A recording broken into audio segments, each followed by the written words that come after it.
Question suivante de Valentin Baer. Bonjour, encore toutes mes félicitations pour vos récentes réussites. Quel est votre programme concernant la recherche universitaire et le rayonnement scientifique que peut avoir la France ? Alors là, je répondrai rapidement. On a un programme qui est en ligne, allez le consulter.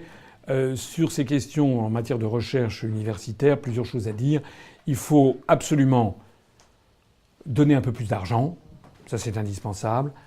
Arrêter la course systématique, je ne dis pas qu'il ne faut pas le faire, mais la course systématique à la parution, c'est plus de la recherche, maintenant il s'agit de publier dans des revues à comité de lecture. C'est vrai que c'est important, mais pas que ça soit devenu l'alpha et l'oméga de la recherche, et en particulier dans des revues anglo-saxonnes pour s'exprimer en américain. Il faut que la France renoue avec une recherche française. Au passage, d'ailleurs, c'est un drame. C'est plus qu'un drame, c'est une faute.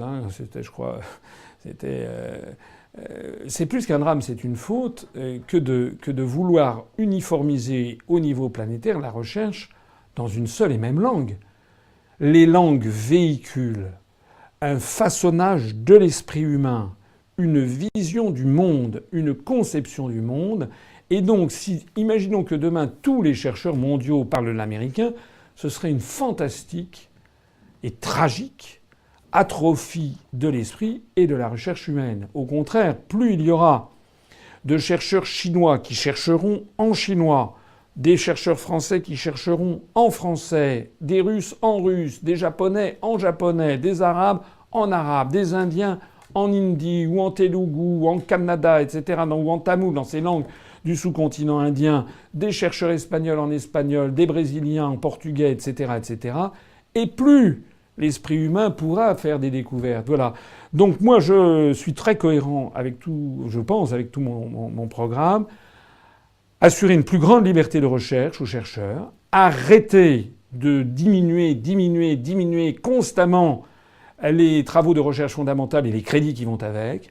Arrêter de forcer les chercheurs à annonner dans la langue du maître, c'est-à-dire en anglo-biche, en anglo-américain, et avoir en revanche des exigences, on peut avoir des exigences de comité de lecture de revues scientifiques en français, on peut avoir également des concours en français sur d'autres sujets, mais ça ne veut, ce que je dis n'est pas de faire baisser l'exigence, mais de permettre aux chercheurs d'avoir ce qui est la chose la plus importante. 1, la liberté de l'esprit.